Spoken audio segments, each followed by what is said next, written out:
চা বাগানের মধ্য দিয়ে সুন্দর একটা রাস্তা, সেই রাস্তা দিয়েই স্টেডিয়ামে প্রবেশ করতে হয় টিম বাসগুলোর।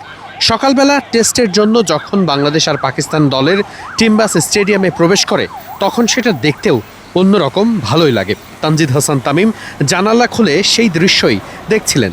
অন্য যে কোনো দিন টিম বাসের জানালার পর্দাগুলো খোলা থাকে না, তবে সিলেটে আসলে দেখা যায় উল্টো চিত্র, কারণ বাইরের সুন্দর দৃশ্যগুলো উপভোগ করতে চান ক্রিকেটাররাও।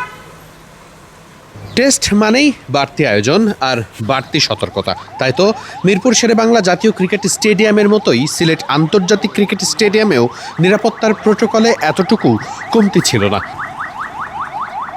ভোরবেলা থেকেই একের পর এক নিয়োজিত স্টাফ সদস্যরা স্টেডিয়াম চত্বরে প্রবেশ করতে থাকেন, যে যার কাজে ব্যস্ত হতে শুরু করে।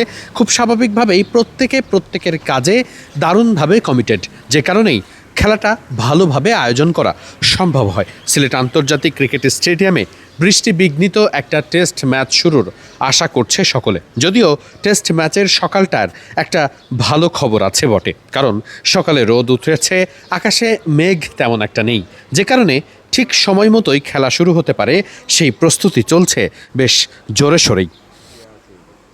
10 মিনিটের ব্যবধানেই বাংলাদেশ আর পাকিস্তান দলের টিম বাস স্টেডিয়াম চত্বরে প্রবেশ করেছে। ইতিমধ্যেই স্টেডিয়াম যেহেতু পর্যটন মুখর একটি এলাকা, সকাল থেকেই সেখানে পরিবার পরিজন নিয়েই অনেককেই আসতে দেখা যাচ্ছে। চা বাগান ঘোরা, সেই সাথে টেস্ট ম্যাচ দেখা, যেন একটা পরিপূর্ণ প্যাকেজ।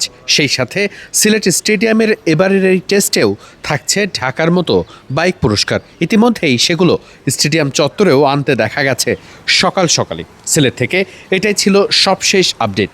পরবর্তী যে কোনো আপডেট আর দারুণ সব গল্প দেখতে চোখ রাখুন মিডফিল্ডের পর্দায়। সিলেট আন্তর্জাতিক ক্রিকেট স্টেডিয়াম থেকে আমরা আপনাদেরকে সবশেষ আপডেট জানানোর চেষ্টা করব সময় মতো।